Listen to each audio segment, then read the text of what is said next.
السلام على أشرف الأنبياء والمرسلين وعلى آله وأصحابه أجمعين. رب اشرح لي صدري ويسر لي أمري واحلل عقدة من لساني يفقه قولي. ربي يسر ولا تعسر يا كريم. ربي زدني علما وارزقني فهما. السلام عليكم ورحمة الله وبركاته. Alhamdulillah, summa alhamdulillah, setinggi-tinggi syukur pada Allah Subhanahu wa taala. Izin dan limpah kurnianya dapat kita bersama-sama di dalam rumah Allah yang saya kagum, subhanallah, nampak pengimarahannya. Masjidnya begitu cantik, tepi jalan sahaja. Terima kasih kepada seluruh pengurusan masjid, khususnya pengerusi masjid, ahli jawatan kuasa yang tidak tersebut satu-satunya daripada Masjid Hashim Yahya Perak Road. Semoga Allah Subhanahu wa taala limpah-limpahkan kebaikan insya-Allah dari dunia sampai akhirat yang bersama-sama kita, sama-sama kita perbetulkan niat kita pada malam ini semata-mata duduk di dalam majlis ilmu Raudatul Jannah, taman-taman syurga. Allah jumpakan kita di dalam jannah, yakni syurga yang sebenar satu hari nanti. Amin ya rabbal alamin. Baik sahabat-sahabat muslimin muslimat yang dirahmati Allah, saya Ustazah Muzayyanah Abdullah baru sampai daripada KL petang tadi. Okay, alhamdulillah sempatlah singgah di rumah ayah mertua saya di Kulim. Okay, jadi dapat 2 jam bersama. Kemudian terus datang ke sini menyusun jadual ilmu untuk Penang dan Kedah sehingga ke hari Selasa. Jadi terlalu rindu dengan suasana ini kerana kita diuji oleh Allah Subhanahu wa taala sudah masuk tahun yang kedua. Okay, semua kita harap-harap rindu dengan suasana ini. Bahkan sepatutnya tanggungjawab kita sebagai hamba Allah, bila Allah buka ruang peluang kepada kita, Allah Subhanahu wa taala nak tengok bagaimana kesungguhan. Jadi bila kita bersungguh-sungguh untuk berada dalam rumah Allah, Allah pasti akan permudahkan apa saja. Sebab saya tanya kepada AJK Masjid lah tadi, pukul berapa kena berhenti? Kena berhenti selepas azan Isyak. Jadi maknanya paling lewat pun sebelum pukul 9 Ustazah kena berhenti. Jadi kalau kuliah lain 1 jam, 1 jam setengah. Okay, jadi kuliah maghrib ni datang jauh-jauh tak sampai 1 jam. Kita akur sahabat-sahabat muslimin muslimat dirahmati Allah. Jadi sama-sama kita mengambil manfaat, bukan untuk Ustazah berkuliah tetapi untuk mencantum ukhuwah fillah kerana ini pertemuan pertama kali di rumah Allah. Allahumma salli ala Sayyidina Muhammad. Masuk kawasan masjid, nampak kawasan perkuburan dulu. Situ dah ada keinsafan dah, sebab katanya Imam Ghazali, subhanallah, bila kita melihat kepada kematian, datang kematian, diberitahu tentang kematian, apa sahaja tentang kematian, tetapi kita tidak mengambil itu sebagai satu nasihat, lalu dengan cara apa lagi kita ingin dinasihat? Maknanya hati yang keras, hati yang mati, hati yang sukar untuk mendengar nasihat, itulah satu musibah yang sangat besar sebenarnya. Jadi semoga Allah pilih kita bersama-sama pada malam ini. Tajuk yang diberikan adalah Jom tu Jannah, menuju keluarga sakinah. Kan, Jom tu Jannah ni program yang sepanjang hidup. Tak boleh untuk 1 malam, tak sampai 1 jam. Jadi kita mengambil berkat, sebab kalau Allah nak beri berkat tak sampai 1 jam, bahkan 1 minit bicara, insya-Allah akan mendapat manfaat. Jadi izinkan saya untuk bicara tentang Jom tu Jannah dulu. Jannah yang mana sahabat-sahabat muslimin muslimat dirahmati Allah? Jannah kalau diceritakan tentang syurga ini, semua orang mudah sebut di lisan. Sekarang ni kalau WhatsApp group apa sahaja kan, semuanya dinamakan sahabat syurga, Ladies of Jannah, apa sahajalah, daripada sekolah tadika sampai sekolah menengah, sampailah kepada makcik-makcik pencen. Nama grupnya semua kalau boleh Jannah. Kumpulan marhaban pun Jannah, semua nak Jannah. Okey, salah ke tak salah kita mengambil keberkatan nama tersebut, tetapi mudah dilafaz. Bagaimana untuk kita mendapatkannya? Cukup sukar. Ya, sukar kerana apa? Kerana hati tidak dipersiapkan ke arah itu. Saya suka merujuk sahabat-sahabat muslimin muslimat dirahmati Allah, bila mana ada satu ayat yang biasa kita dengar dalam suratul Qiyamah. A'udzubillahi minasyaitonirrajim. Wujuhun yawma idzin nadhirah ila rabbiha nadhirah. Pada hari akhirat itu muka orang-orang yang beriman berseri-seri. Ini pada hari akhirat. Hari ini kita pandang wajah orang, cantik tak cantik, itu pandangan manusia. Tapi apa yang kita nak di hari akhirat nanti, ada wajah yang berseri-seri, nadhirah. Kerana apa? Ila rabbiha nadhirah. melihat kepada Tuhannya. Jadi yang lebih indah selain daripada pelaminan yang indah disandingkan dengan pasangan yang dipilih oleh Allah di dalam syurga, jannatin tajri min tahtihal anhar khalidina fiha, macam-macam cerita syurga, kehijauan syurga, makanan buah-buahan datang dengan sendirinya apa saja yang terdetik di hati. Subhanallah, tidak ada najis di dalam syurga. Kita makan kenyang-kenyang pun tak terasa pun nak membuang najis. Allahu Akbar, indahnya syurga, semua kita jumpa dalam Quran. Tetapi bagi orang yang hebat keimanannya dan rasa rindu kepada Allah Subhanahu wa taala, yang paling penting adalah ila rabbiha nazirah. Kepada Tuhannya dia melihat, kepada Tuhannya dia memandang. Jadi untuk apa sebenarnya jom tu jannah? Adalah berimpian untuk bertemu dengan Allah. Kerana semua kita mengharapkan pertemuan dengan Allah, tetapi adakah Allah itu sudi untuk melihat wajah kita, untuk memandangkan wajahnya kepada kita? Ini cukup mengerikan orang beriman untuk mati bertemu dengan Allah. Tapi bagaimana ditafsirkan kepada kita tentang radiyatan mardiyah? Kita nak mati dalam keadaan yang Allah redha. Sahabat-sahabat muslimin muslimat dirahmati Allah, ajal tiba, kita memang kena matilah sebab ajal dah tiba. Tetapi adakah Allah seronok menyambut roh yang baru pulang bertemu dengannya? Sebab tu saya selalu kempen, jom kita balik kepada Allah saat hidup, jangan kita balik kepada Allah saat mati. Adalah kerugian yang sangat besar apabila kita balik kepada Allah saat mati. Saat hidup inilah sahabat-sahabat muslimin muslimat nak balik kepada Allah, kerana hati kita masih hidup, kerana kita masih boleh mengubah. Penyesalan atas dunia ini adalah penyesalan yang menguntungkan. Bila orang menyesal, maka terus-terusan untuk bertaubat kepada Allah. Dan taubat semata tak cukup, harus dihias dengan amal salihat yang berpanjangan. Jadi Masya Allah, jom tu jannah kita realisasikan, kita sebut dengan penuh keindahan, dan segala kepayahan-kepayahan itu pandanglah sebagai satu mujahadah, pengorbanan yang besar, yang patut kita sentiasa berperang dengan hawa nafsu kita sendiri. Nafsu suka kepada satu perkara, tapi kita kata kalau mati, adakah perkara ini boleh bawa kita ke syurga Allah? Jadi insya-Allah orang yang mengingat mati, yang mengenang bahawa indahnya syurga Allah, dia takkan berani membawa seluruh panca indera anggota jasad dia untuk melakukan dosa. Maka jom tu jannah insya-Allah akan menjadi realiti. InsyaAllah kita balik daripada majlis ilmu macam ni, bertemu dengan kawan-kawan, jom tu jannah. Dengan hati, bukan hanya di lisan. Jumpa dengan jiran tetangga, sahabat handai, kita kempen sungguh-sungguh, jom tu jannah. Jannah yang mana harus kita pelajari sungguh-sungguh. Lalu sahabat-sahabat, tajuk besar kita menuju keluarga sakinah. Apa sakinah? Yang membahagiakan. Bila kita sebut bahagia, ketenangan, kedamaian, kita perhatikan maksud bahagia itu sendiri. Kalau tengok dalam kamus dewan, senang saja. Itulah suasana senang, suasana aman, suasana damai, suasana yang menggembirakan. Tetapi sahabat-sahabat, saya terkenang betapa dalam keadaan kita memahami Quran, bertemu dengan ayat-ayat yang disebutkan oleh Nabi sallallahu alaihi wasallam melalui sabdanya, bertemu dengan syair-syair para ulama yang hebat. Masya Allah, apabila kita mendengar seorang wanita menyebutkan pelbagai kelebihan syurga ini, kebahagiaan ini, muslimin muslimat dirahmati Allah, penuh dengan pelbagai kebahagiaan.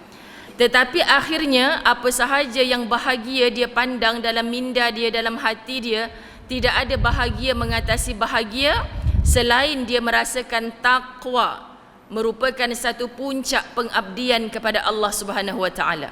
Jadi kalau kita rasa rumah yang besar menyebabkan kita bahagia, kereta yang indah menyebabkan kita bahagia, anak-anak yang soleh solehah menyebabkan kita bahagia, kawan-kawan yang ramai bahagia, kerja, gaji yang besar kita bahagia, ya, itu hanya sebahagian.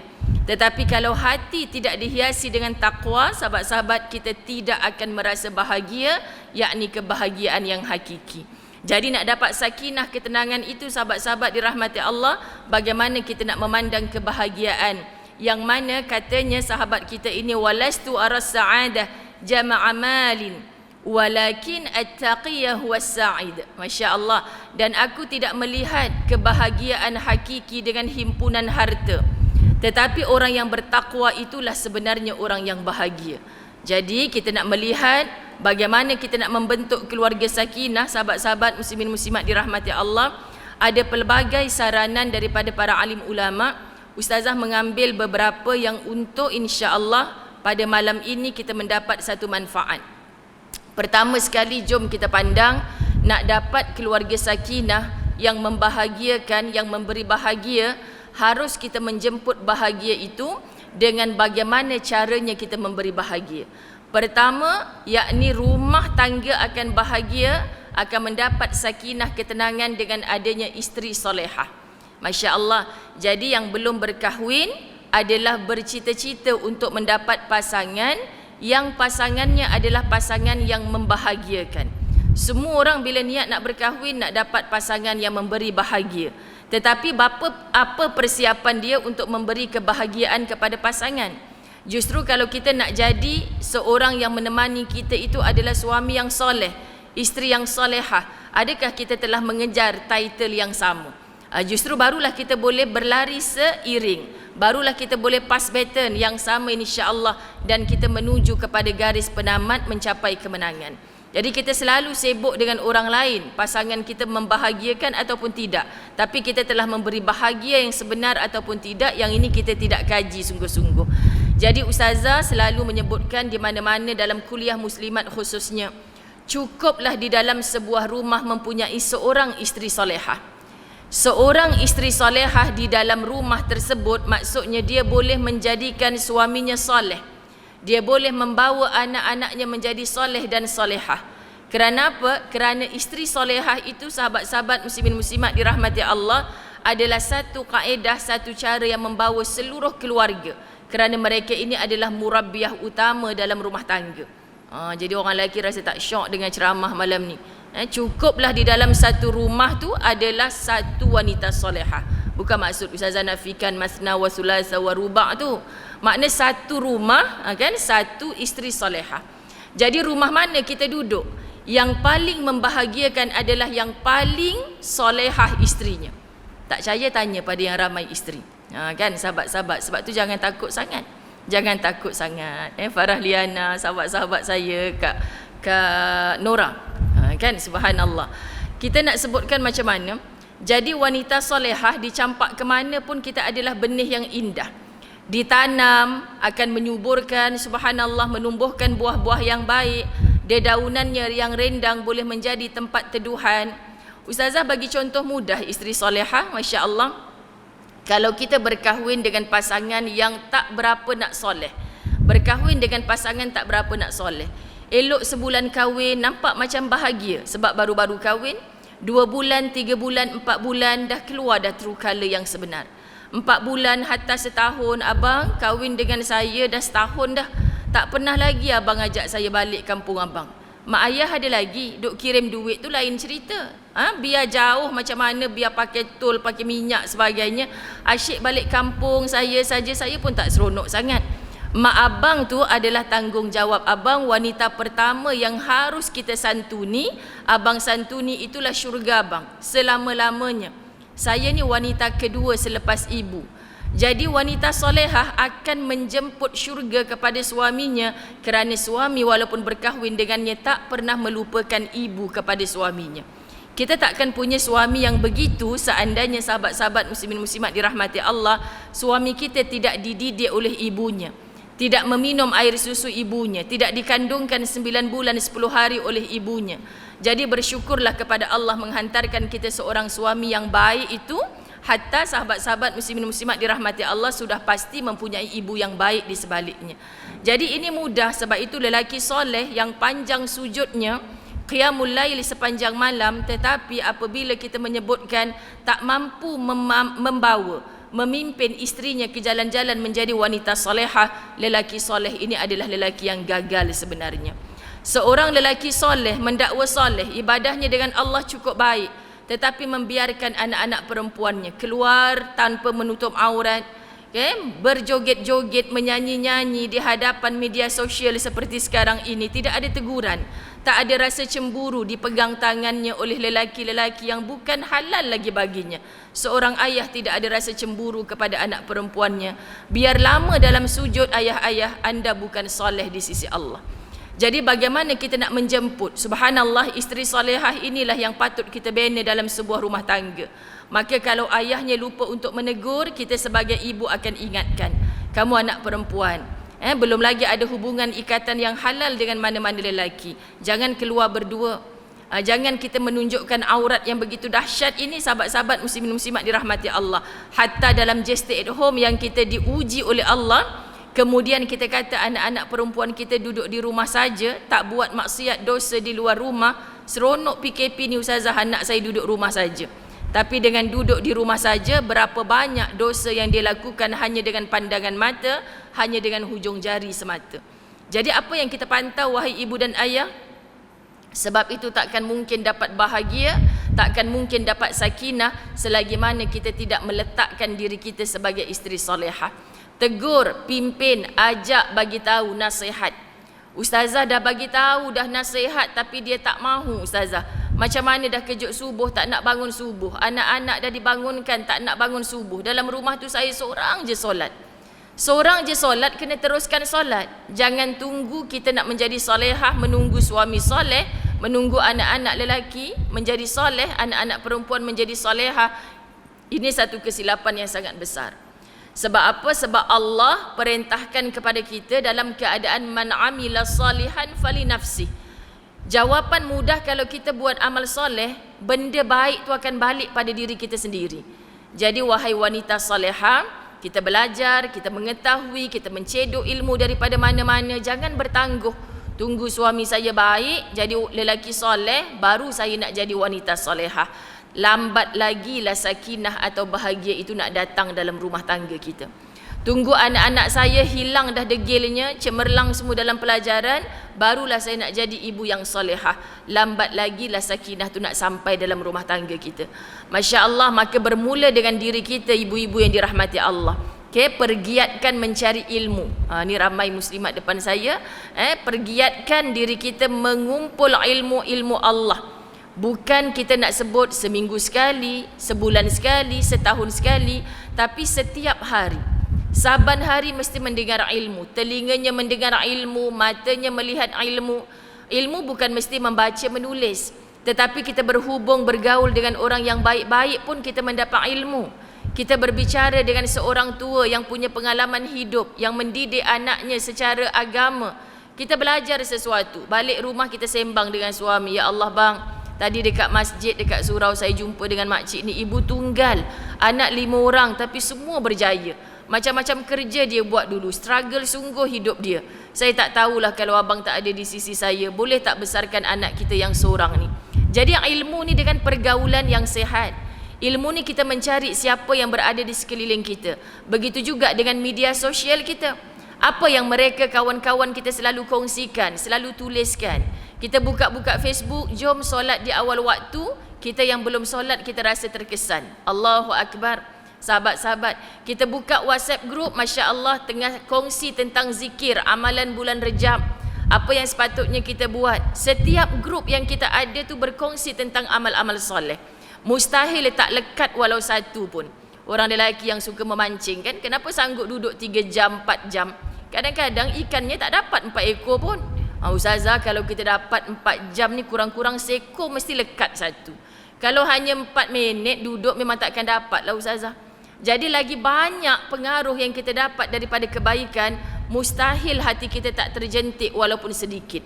Dan apa yang berlaku di sekeliling kita untuk mendapatkan sakinah itu, ibu-ibu yang dirahmati Allah, adalah melalui caranya kita perbetulkan hubungan kita dengan mereka. Apabila kita bertemu dengan seorang manusia, sudah pasti kita mengenali manusia ini ada package baik dan buruknya. Kita takkan bertemu dengan manusia yang tanpa dosa kecuali baginda Nabi Muhammad sallallahu alaihi wasallam. Jadi kita bertemu dengan siapa sahaja, cuba keluar daripada rumah, bersihkan otak kita, hati kita untuk hanya melihat yang baik-baik. Ustazah selalu kata, jumpa siapa pun cuba jadi matanya lebah. Hanya nak singgah dekat tempat yang wangi, tempat yang harum, tempat yang ada manisan madu.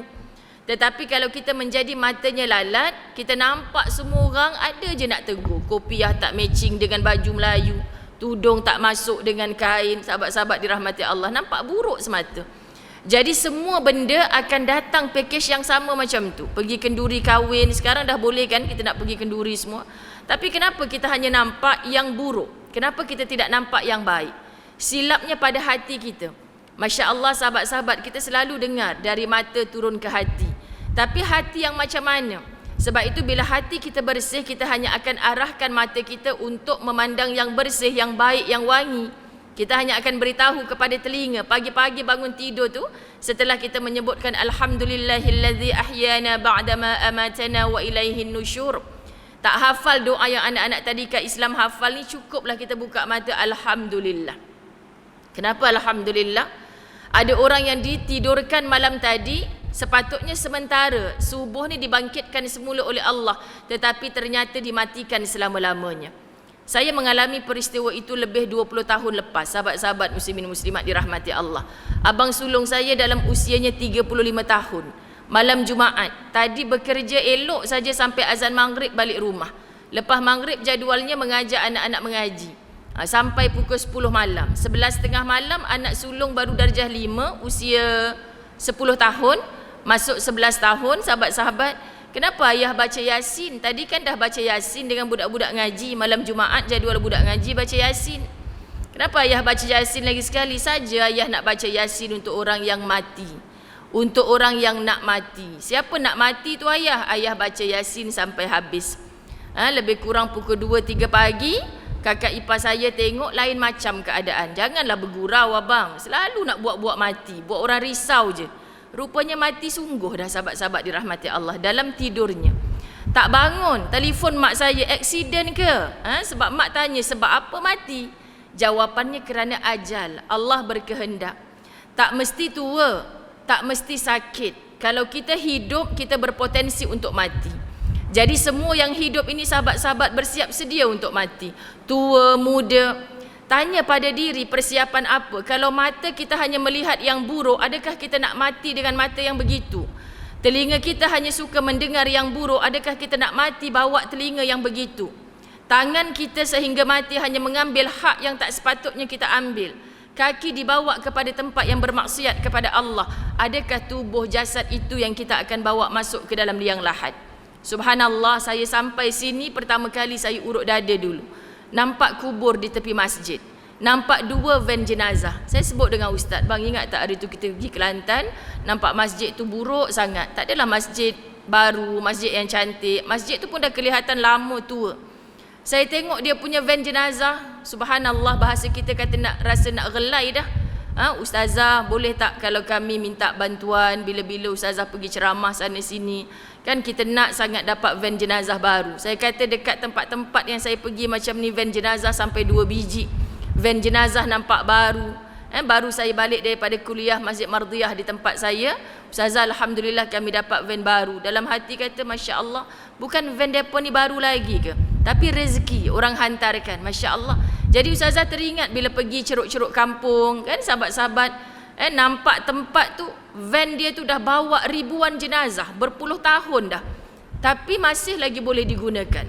Saya menguruskan jenazah ibu mertua, Ustaz Azwan punya suami, punya ibu di Kulim. Kan pada masa PKPP, perintah, lupa dah banyak sangat P-nya, lupa dah. Perintah Kawalan Pergerakan Pemulihan. Kan subhanallah. Jadi masa tu mak mertua saya meninggal dunia. Jadi alhamdulillah masa PKPP ni bolehlah jemput sahabat-sahabat datang ke rumah, ziarah solat jenazah dekat masjid. Alhamdulillah ramai yang hadir masa tu. Tapi yang saya tak boleh lupa sampai hari ni, saya cakap dengan ustaz, Masya Allah, kita kalau balik kampung, kita nak mak naik kereta kita. Kita nak mak naik kenderaan yang hebat. Kita nak sahabat-sahabat dirahmati Allah, mak kita duduk dalam keadaan selesa, apa sahaja. Tapi di akhir jenazahnya dibawa oleh van yang sangat buruk. Adakah ustazah menghina van masjid tersebut? Wallahi tidak. Tetapi inilah kita, masa hidup kita boleh memilih. Mak tak nak kereta tu, mak nak naik kereta ni. Saya tak nak naik kereta ni, nak naik kereta tu. Kita boleh memilih. Sabun apa kita nak pakai, baju apa kita nak pakai, kita boleh memilih. Tetapi sahabat-sahabat muslimin muslimat, bila mati kita tak boleh memilih. Jadi bayangkan, apa sahaja yang kita nak bentuk dalam keluarga sakinah, isteri solehah. Saya tak nak sikap suami yang macam ni, tetapi Allah yang jodohkan saya dengan dia. Nampak macam buruk di mata kita, tapi pasti tak percayakan ibu-ibu dirahmati Allah, tunggu matinya dulu. Ni ada yang bawa suami ke tidak ni? Akan tunggu matinya dulu. Confirm kita akan nampak baiknya. Kenapa abang mati dulu? Kan semua baiknya keluar. Masa hidup tu kita tak nampak baiknya keluar. Masya Allah. Kenapa jadi macam ni? Saya dapat tugasan untuk live TV Al-Hijrah besok pagi setiap hari Sabtu. Apa tajuknya? Rumah tangga retak menanti belah. Dia kata, Ustazah, kita kena highlightkan isu ni sebab dekat TikTok sekarang ni tengah viral. Seorang lelaki memukul isterinya, merampas anak di pangkuan isteri, dihalang oleh orang ramai, pukul isteri tepi jalan sahaja. Jadi orang marah, kan? Korang semua jangan masuk campur, ni bini aku. Bini dia kata kami dah bercerai dah, tapi dia macam orang gila talak. Dulu masa jadi isteri tak nak baik, tapi bila isteri tu dah tak jadi isteri, dia sibuk pula nak buat baik. Jadi sahabat-sahabat minta ditegur, minta dinasihat, minta diberitahu. Kita kata selagi mana dia ada depan mata, kita memang tak nampak kebaikannya. Tetapi isteri solehah, Masya Allah, selagi mana kita yakin itulah jodoh terbaik yang Allah hantarkan kepada kita, kalau minta tukar suami lain belum tentu baik macam tu.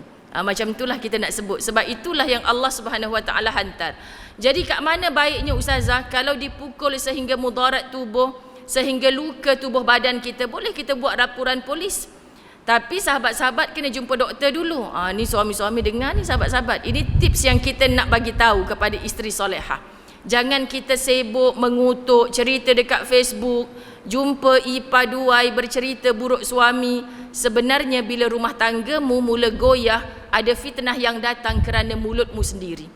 Isteri solehah akan kunci aib suami, aib rumah tangga, tak akan bercerita kepada orang lain. Kenapa? Bukan nak bagi meletup kat dalam ni, tetapi kita punya Tuhan tempat kita mengadu, dan kita tahu Allah Maha melihat, Allah Maha mendengar, bukan sahaja pada zahirnya, tetapi innallaha alimun bizatis sudur. Allah tahu sampai apa detik yang kita sebutkan di dalam hati. Ya Allah, kalau suami ini aku nak jumpa lagi dalam syurga, apa sahaja yang Engkau takdirkan dalam hidup aku ni, ya Allah, anugerahkan aku sabar, anugerahkan aku ikhlas, ya Allah. Berbahagialah lelaki yang mempunyai suami isteri yang begini. Suami yang mempunyai isteri yang begini, berbahagialah. Kerana apa? Apa sahaja sahabat-sahabat muslimin muslimat dirahmati Allah, dia tak nampak suami, tapi dia nampak Allah. Kalau 20 tahun dulu engkau mengizinkan aku diijab kabulkan, wahai Allah, suamiku diijab kabulkan, aku sah menjadi isterinya, maka ini adalah pasangan yang terbaik buatku. Selagi mana bergelar isteri, sahabat-sahabat. Sebab tu baru ni saya terkejutlah, seorang perempuan hantar messenger pada Ustazah. Ustazah, saya dijaga baik oleh suami. Bukan saya je yang dijaga baik, tapi dia jaga mak saya juga. Jadi dua wanita dia jaga. Tapi dia selalu cakap kat lisan, sebenarnya saya buat baik ni sebab saya tak nak Allah kata saya ni bukan orang baik. Faham tak ibu-ibu, ayah-ayah dirahmati Allah? Sebab dia kata suami saya cakap, saya langsung tak ada rasa cinta dengan awak dah. Tapi sebagai isteri saya kena buat baik dengan awak. Jadi dia tanya soalan, Ustazah, boleh tak sebab suami saya dah tak ada rasa cinta dekat saya, boleh tak kalau saya dah tak payah jadi isteri yang baik pada dia? Tu yang kadang-kadang kita ni perempuan, Ustazah ni, sahabat-sahabat, tapi kita marah balik dengan perempuan. Pasal apa yang tanya soalan macam ni? Saya tanya mudah je, akak masih isteri ke? Saya isteri. Bila mana title tu masih isteri, perintah Allah untuk kita mentaati suami, perintah Allah untuk kita berbuat baik kepada suami. Bila kita memandang perintah Allah, sahabat-sahabat, datanglah halilintar apa pun yang menyusahkan kita di sekeliling, Allah punya perintah is number one. Allah yang perintahkan seorang isteri, katanya Nabi SAW, kalau adalah seorang manusia dibolehkan sujud kepada manusia lain, maka aku akan perintahkan seorang isteri untuk sujud kepada suaminya. Tapi tak ada. Jadi suami yang mendengar pada malam ni, balik jangan suruh isteri sujud pula pada kita.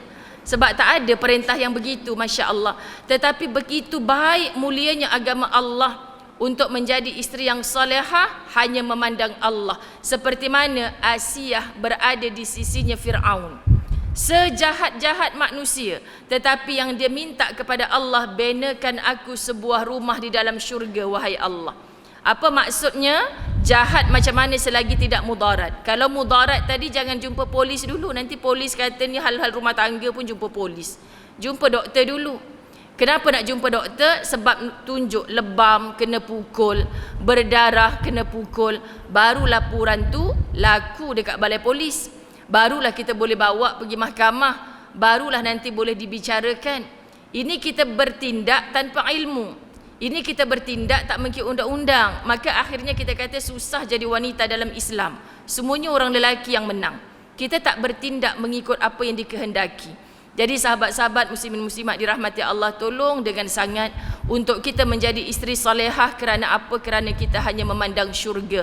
Dan itulah sebenarnya satu jalan untuk mewujudkan keluarga sakinah. Kalau tak jadi wanita solehah, kalau suami tak membentuk isteri menjadi solehah, lambat sungguh untuk kita capai sakinah tersebut. Apa yang dimaksudkan? Nak damai, nak tenang. Apa lagi yang isteri saya nak, Ustazah? Dia nak kereta besar, saya bagi dah. Nak rumah macam ni saya buat dah. Berapa kali renovate dah ni. Apa yang dia nak? Berkulit emas dah isteri saya. Sebenarnya itu tidak mengundang sakinah. Subhanallah, kalau ditanya kepada wanita, apa yang ibu-ibu mahu sebenarnya? Berkulit emas, berbaju yang begitu hebat. Sahabat-sahabat dirahmati Allah, dulu muda-muda mungkinlah. Tapi sekarang kata-kata mereka cukuplah dengan kasih sayang.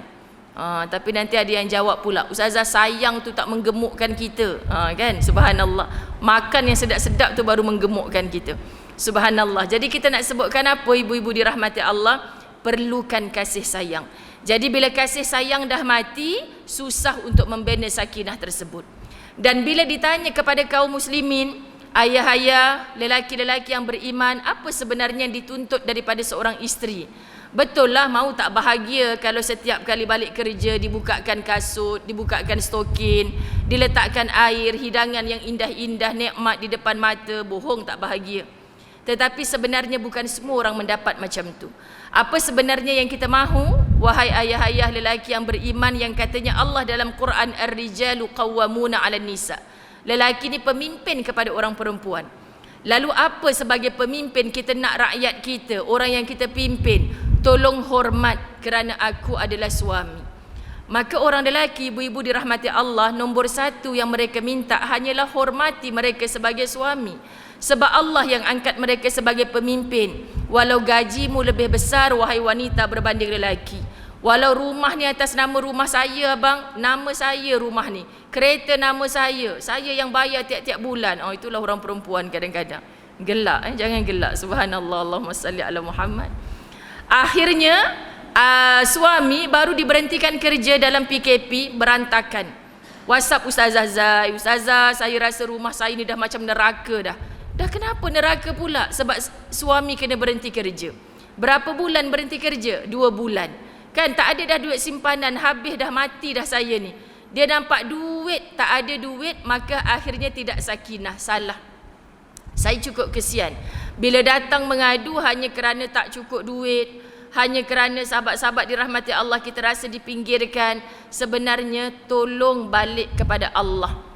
Allah beri suami kepada kita yang begitu, ibu-ibu, apa yang Ustazah Zai selalu sebut dalam kuliah-kuliah, kerananya Allah nak mengajar kita untuk mengadu kepada Allah. Begitu juga sang suami, sebab hidup kita ni saling melengkapkan, yang namanya suami isteri. Kalau tidak rasa saling melengkapkan, rasa aku sajalah yang hebat, maka takkan mungkin menuju keluarga sakinah. Allahu Akbar. Itu baru cerita tentang isteri solehah. Kemudian Ustazah nak sebut yang kedua, anak-anak yang berakhlakul karimah. Anak-anak yang mempunyai akhlak yang mulia. Semua ibu ayah kalau ditanya, saya nak Ustazah anak-anak saya ni soleh-solehah, anak-anak yang berakhlak. Sebelum kita mendambakan anak-anak yang berakhlak, ibu dan ayah jom letakkan tangan di dada, siapa aku sebenarnya? Sebagai guru utama, sebelum dihantar anak-anak ni ke sekolah, bagaimana cara kita bercakap di hadapan anak-anak? Apa tindakan kita di hadapan anak-anak? Bagaimana respon kita bila datang ujian daripada Allah? Masalah yang datang di sekeliling kita. Adakah bila kita dengar, tahu perkara yang orang nak kutuk kita dan sebagainya, kita marah-marah orang dulu? Kita mencarut-carut dulu. Kita panas baran dulu. Anak-anak perhatikan, ibu ayah dirahmati Allah. Kita boleh cakap dekat anak, pergi sekolah nanti jangan gaduh dengan kawan. Anak jadi keliru. Kenapa ibu dan ayah salah sikit pun tak boleh? Kenapa tidak ada jiwa yang penuh dengan kelembutan? Kenapa tak ada jiwa yang memberitahu kepada kita bahawa anak-anak sedang belajar sesuatu dengan kita? Jadi jangan tanya kenapa anak kita tidak ada adab dengan kita, selagi mana kita tak mempercantikkan adab kita. Hablum minallah cantik, hablum minannas juga cantik, masya-Allah. Sahabat-sahabat muslimin muslimat dirahmati Allah, nak membina akhlak anak-anak yang kita sayang kerana Allah ini. Sebab apa? Kalau kita melihat anak-anak kita tak mahu hilang daripada pandangan mata. Hari ini yang kerinduan anak duduk ke asrama, duduk kat luar negara, duduk kat kolej. Kenapa rindu ibu ayah dirahmati Allah? Kerana kita rasa anak tu adalah milik kita. Allah berhak mengambilnya bila-bila masa. Kan? Seperti mana ayah saya. Bapa ada 4 orang anak lelaki. Bapa ingatkan bolehlah nanti yang usung keranda bapa ni setiap penjuru tu semua anak lelaki. Tapi Masya Allah rupa-rupanya bapa yang usung keranda anak. Anak mati dulu daripada bapa. Sahabat-sahabat dirahmati Allah, kita boleh plan apa yang kita nak. Tetapi perancangan Allah itu jauh lebih hebat. Bagaimana kita nak menerima bahawa takdirnya Allah mengatasi segala perancangan kita, maka kita memilih untuk berdamai dengan takdir. Saya tak pernah tinggal perkataan ini. Sebab apabila kita diuji, siapa kita untuk menyatakan, pergilah engkau wahai takdir yang buruk daripada hidup aku.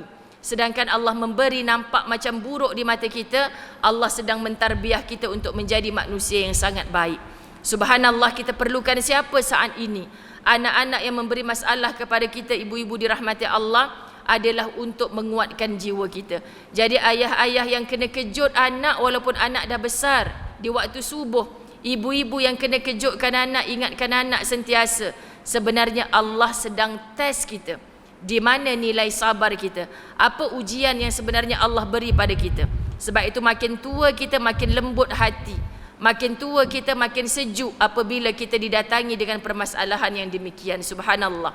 Jadi ibu ayah dirahmati Allah, tidak bernama sakinah, tidak bernama ketenangan, kebahagiaan apabila anak-anak tidak berakhlak dengan orang tuanya. Maka tunjuk cara kepada anak-anak bagaimana kita berakhlak dengan orang tua kita. Usia 40-an ke atas kita sudah diuji, mak ayah kita semakin uzur. Semakin tua, perlukan kita yang membelai mereka. Selalu balik walaupun kadang-kadang kita tak mampu. Selalu telefon tanya khabar. Bila berada di hadapan mereka, bercakap yang baik-baik. Kan? Berkongsi cerita dengan mereka.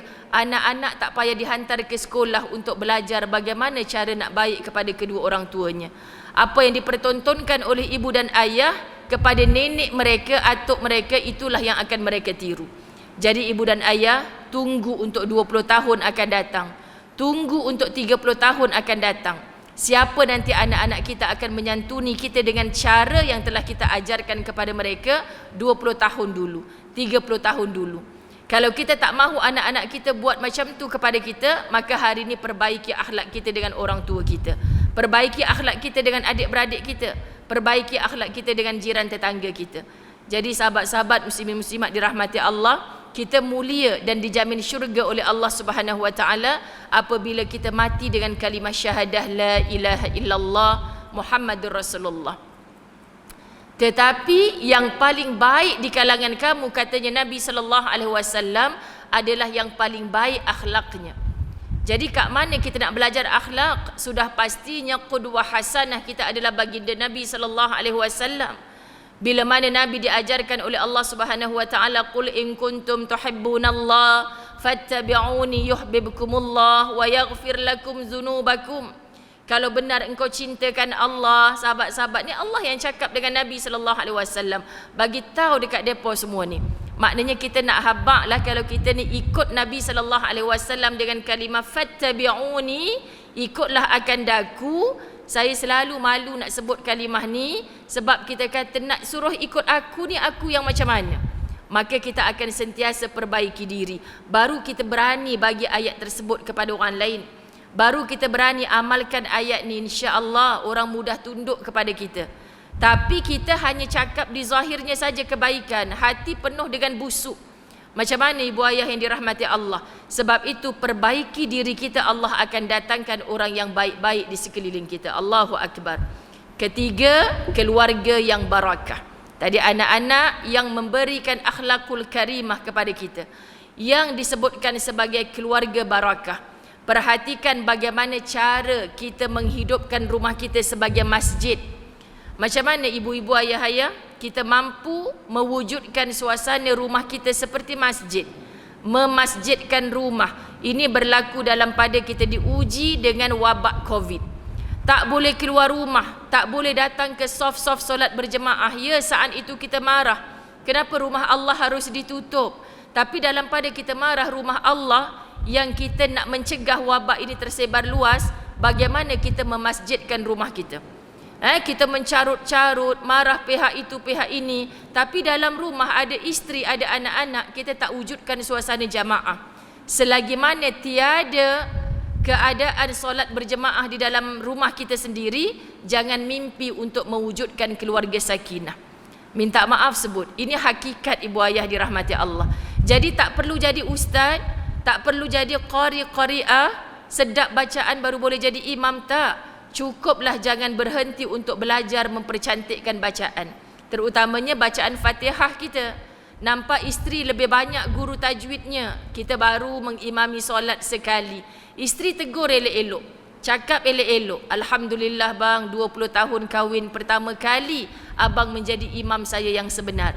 Macam mana isteri anak-anak nak tunduk pada kita, nak ikut cakapnya kita kalau kita tak layak menjadi ketua?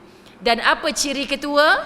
Seorang ketua cirinya mesti berada di hadapan, bercakap di khalayak, subhanallah, menasihat orang-orang di bawahnya. Maka bila berada di hadapan baru layak dijadikan ketua. Kita cakap dengan anak kita, kena dengar cakap ayah. Ayah ketua rumah tangga. Anak-anak confuse, bukankah ketua kena duduk kat depan? Tapi rupa-rupanya tunggu jadi jenazah baru diusung, diangkat duduk di hadapan imam. Kesian kita sahabat-sahabat muslimin muslimat, bukan mesti suara sedap tapi punya tanggungjawab. Ketika masjid ditutup, itulah sebenarnya satu tarbiyah besar. Pernah tak kita untuk mewujudkan suasana masjid dalam rumah kita? Dan saya jumpa ramai wanita-wanita yang bersyukur adanya PKP. Kerana apa sahabat-sahabat dirahmati Allah, suaminya boleh menjadi imam dalam suasana kita just stay at home. Ini hikmah yang besar. Masya Allah, bahkan ustazah seronoknya Ramadan kita berterawih satu keluarga. Anak remaja saya sakit perut, buat-buat sakit lah tu ustazah, tahulah perangai budak remaja. Kalau pergi masjid 2 rakaat usolli sunatan tarawih, lepas tu balik sembang. Tak habiskan 8 rakaat, tapi kat rumah ayah dia tunggu. Sakit perut ayah, muka puasa banyak sangat, tak apa, hang pi jamban dulu aku tunggu. Bapak dia tunggu, sahabat-sahabat dirahmati Allah. Lepas habis 8 rakaat tutup dengan witir, tadarus Quran. 1 juzuk, tak habis 1 juzuk, besok lepas subuh sambung. Ustazah nikmat yang paling besar, dapat berterawih satu keluarga, dapat khatam Al-Quran 30 juzuk dalam Ramadan. Masya Allah, ramai ibu-ibu yang mengalir air mata syukur asbab PKP. Dah tak PKP, tanya lagi, ustazah kalau Covid lagi pun tak apa ustazah, suami saya boleh jadi imam kat rumah. Allahu Akbar. Ini nak cerita antara hikmah yang Allah hantarkan kepada kita. Datang pula suasana PDPR. Apa dia? Yang Allah Subhanahu Wa Taala paksa rumah kita jadi sekolah. Maka ibu ayah dirahmati Allah, tolong ada majlis taklim di rumah. Bukan mesti kita baca kitab yang kita tak tahu nak jelaskan. Cukuplah lepas solat toleh ke belakang orang-orang yang menjadi pimpinan kita. Abang tak boleh lupa ustaz tu tadi kat masjid cerita tajuk khutbah Jumaat hari ni. Rupa-rupanya kita nak sebutkan apa? Kebaikan-kebaikan, hanya copy paste, ceritakan semula. Ini teknik penceritaan dalam dakwah yang sangat indah, mudah untuk anak-anak kita ikut. Jadi ibu ayah dirahmati Allah, bukankah sebenarnya hikmah yang besar Allah nak tunjuk kepada kita? So keluarga barakah mesti ada solat berjemaah, keluarga barakah mesti ada makan berjemaah. Kalau kita kata solat susah, susahlah ustazah, subuh, zuhur, asar. Subuh anak tak bangun lagi, kita nak pergi pejabat. Zuhur dan asar kita dekat pejabat. Itulah dia kesibukan kita. Maghrib sangkut jam. Jadi isteri dengan anak-anak dah solat kat rumah. Isyak pula hantar anak pergi tuition sebagainya. Tak sempat 5 waktu. Cuba ambil dalam seminggu berapa kali kita dapat duduk dengan mereka. Dan kalau susah sangat, tolong wujudkan suasana keluarga barakah. makan bersama-sama. Kerana dalam makan tu mustahillah kita makan, sahabat-sahabat dirahmati Allah, untuk kita dalam keadaan tidak ada sembang-sembang. Paling kurang kita sembang pasal ikan. Ibu beli kat mana ikan ni? Sedap sangatlah ibu. Ada sembang. Sekarang ni duduk satu rumah, sahabat-sahabat, hanya kerana handphone ni kita jadi jauh. Dulu handphone ni diciptakan untuk mendekatkan yang jauh.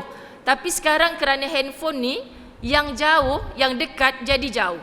Dulu tujuan diciptakan untuk mendekatkan yang jauh. Tapi sekarang dah jadi terbalik dah. Yang duduk satu rumah, nak panggil makan, okey, semua dalam family group. Ibu dah masak dah ni, siapa nak makan nanti ambil. Yang ni dekat tudung saji, yang ni panaskan atas ni. Kenapa pula kita bercakap dalam family group dalam WhatsApp? Kenapa tidak ada komunikasi? Sedangkan itulah dapur yang sama, itulah ruang makan yang sama. Sahabat-sahabat, bilik anak-anak kita boleh ketuk pintunya waktu makan. Ayah pun dah balik kerja tu, jom makan sama-sama.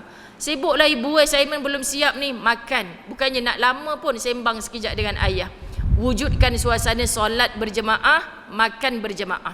InsyaAllah inilah sunnah Nabi yang besar untuk meletakkan keluarga kita menjadi keluarga barakah. Sahabat-sahabat yang dirahmati Allah, cukup 3 perkara kita nak mengajak dalam kehidupan ini, membawa seluruh keluarga kita. Pertama, jadikan diri kita orang yang baik. Subhanallah, isteri solehah, suami soleh, anak-anak mempunyai akhlak yang baik, soleh-solehah. Kerana apa kita nak dapat yang ini? Hanya pertama ustazah sebut tak lain tak bukan dengan ilmu. Baru kita merasa hidup kita terpandu. Cintailah majlis ilmu walaupun kita tak faham apa yang ustaz sampaikan, tetapi kita duduk dalam keberkatan majlis. Masya Allah, beriring dengan kita ini adalah malaikat Allah. Beriring dengan kita adalah payungan rahmat daripada Allah. Bayangkan jika setiap malam ayah-ayah yang datang solat maghrib tunggu sekejap, ada kuliah maghrib untuk menunggu azan isyak. Sebab kalau kita balik rumah pun kadang-kadang apa yang kita tonton? Kita tonton berita yang itulah dulu kini selamanya, berita yang sama, sahabat-sahabat dirahmati Allah. Jadi kita nak sebutkan apa, tahu dah, tak payah tengok berita pun kita dapat juga maklumat di hujung jari kita. Dengar sekejap, duduk sandar, tak tahu apa ustaz ni cakap. Tadi ustazah tu cerita apa bang dekat masjid? Tak tahulah abang cerita apa. Datang jauh-jauh dari KL, abang nampak tek lalat dia je besar kat pipi. Itu je tak tahu apa, sahabat-sahabat. Tapi setiap malam, besok ustaz lain pula, lusa ustaz lain lagi. Kadang-kadang berulang sama sampai golongan macam kami ni ditempelak apa, tak ada benda lain nak cerita. Syurga, neraka, pahala, dosa. Dah kalau cerita pasal buat roti canai, habis pula orang roti canai tepi jalan tu. Maknanya nak belajar roti canai, jumpa ahlinya. Nak belajar buat donat lembut, jumpa ahlinya. Jadi kami bukan ahli, belum tentu lagi calon syurga, tapi kita sama-sama belajar. Balik kepada Quran. Ini amanah Allah. Sebelum kita mentarbiah orang lain, apa yang keluar di lisan ni, ya Allah, Engkau yang pimpin. Bagaimana kita untuk menggunakan ilmu yang ada ni, sahabat-sahabat? Sebab katanya Imam Syafi'i, bukan ilmu kalau kita belajar tapi kita tak amal. Maka selama mana kita belajar tentang solat sampai ketua, sudahkah solat kita diperbaiki? Sudahkah kita pimpin anak isteri kita dengan solat yang betul? Maka dengan solat yang betul itulah insya-Allah qaulinya, percakapannya terjaga, fi'linya, perbuatannya juga terjaga, qalbinya juga terjaga sesuai dengan rukun solat. Sebab itu sahabat saya, Masya Allah, insya-Allah tak lama lagi nak bertemu dengan beliau lagi dalam satu forum. Sahabat-sahabat, itulah Al-Fadhil Ustaz Fahrul Muhammad Joy. Apa dia kata? Kalau dalam solat tu kita khusyuk, Masya Allah, kita letakkan khusyuk di dalam solat, kita belajar sungguh-sungguh memperbaiki solat, insya-Allah orang ini di luar solat pun dia akan bersolat. Jadi ketika pertama kali saya bercakap dengan beliau, saya kata macam mana solat di luar solat tu? Maknanya dia bawa qauli, percakapan dia. Dia bawa qalbi, sahabat-sahabat, hatinya. Dia buat fi'li, perbuatan dia. 3 rukun ini diperbaiki. Bila bertemu dengan siapa cakapnya. Sebab tu kata Nabi, gunakan lidah hanya untuk perkara-perkara yang baik. Tak mampu bercakap baik, pilihlah untuk diam. Jadi begitu jugalah suami-suami yang tega, sabar dengan kerenah isteri. Isteri dah mula bebel-bebel, balik rumah dah tak tahan telinga, start motor pergi kedai mamak. Kenapa? Kalau duduk memang tanganlah naik. Sebab bukan untuk disakiti, bukan untuk mencederakan isteri, sahabat-sahabat. Apatah lagi memukul jasadnya, memukul hatinya yang tidak nampak, itu adalah satu dosa di sisi Allah. Jadi bila kita faham konsep ni, tak ada lain. Jom tu jannah, insya-Allah kita membawa seluruh keluarga kita sebagai keluarga sakinah. Sakinah yang di atas syurga itu, yang di dalam syurga itu, kita awali dengan sakinah yang berada di atas dunia. Penuh dengan ketenangan, penuh dengan kedamaian. Percayalah ibu ayah dirahmati Allah, kita hidup dalam susah pandemik ni. Banyak orang terkesan, Masya Allah, banyak orang terkesan daripada pelbagai sudut.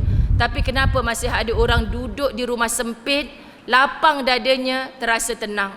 Masih ada orang tidak bergaji dalam pandemik ni. Duit simpanan habis, seperti kita menggali, habis semua. Tetapi sahabat-sahabat masih dapat tenang. Kerana apa? Kerana dia mengembalikan kepada pemilik rezeki, itulah Ar-Razzaq. Dia mengembalikan kepada Al-Halim, Allah yang maha lembut, Allah yang maha penyantun, menyantuni hambanya. Allah yang maha Ar-Rahman, Allah yang maha Ar-Rahim, Allah yang maha Al-Qahhar, Allah yang maha Al-Muhaimin As-Salam. Pasti kegembiraan, kesejahteraan yang akan kita dapat apabila kita balik kepada Allah saat kita hidup. Jadi jangan kita balik kepada Allah saat kita mati. Bayangkan saudara-saudara kita yang di sebelah sana, ibu-ibu, ayah-ayah dirahmati Allah, kalau kita dengar jeritan mereka daripada hari pertama mati, apa mereka sebut? Rabbirji'un, balikkan aku ke dunia hanya untuk sempurnakan solat, hanya untuk banyak bersedekah, hanya nak buat baik dengan orang sekeliling. Tapi mereka tak boleh hidup menceritakan apa yang mereka sedang alami. Cuma syukur ibu ayah dirahmati Allah yang datang ke masjid, duduk dalam ketenangan, dapat melihat kematian itu adalah pasti. Jadi saya suka di mana-mana, kalau di belah utara ni banyak masjid yang berdamping dengan kubur. Di Kedah saya pernah tengah kuliah macam ni, ditahan, minta maaf ustazah kita berhenti sekejap nak solat jenazah. Saya kata Masya Allah, syukur dengan kita dapat pahala solat jenazah. Bukan lama, tak sampai 5 minit pun kadang-kadang. Jadi itulah pahala ibadah yang kalau kita faham, kita nak rebut. Kita bukan lari solat jenazah pula orang tengah majlis ilmu ni, sebab kita nak dapat 2 in 1, 3 in 1, 4 in 1 pahala dalam satu masa. Subhanallah, semoga jemaah masjid ini dilindungi Allah, sentiasa berkasih sayang kerana Allah. Hadirkan diri kita ke rumah-rumah Allah, walau siapa pun penyampai ilmu, walau siapa pun AJK pengurusan masjid. Kerana kita hadir bukan kerana siapa-siapa, tetapi kerana Allah. Okay, jadi cantum eratkan akan hati-hati kita, wahai Allah, semata-mata mengharapkan keredaanmu yang bertemu dalam majlis ilmu Raudatul Jannah. Allah jumpakan lagi di kampung akhirat kelak, itulah di dalam jannah yang sebenar. Amin. Ampun maaf dari saya yang penuh dengan kedhaifan, hanya datang untuk mencantum ukhuwah kerana Allah. Moga kita terus bersahabat sampai syurga. Wabillahi taufik wal hidayah. Assalamualaikum warahmatullahi wabarakatuh.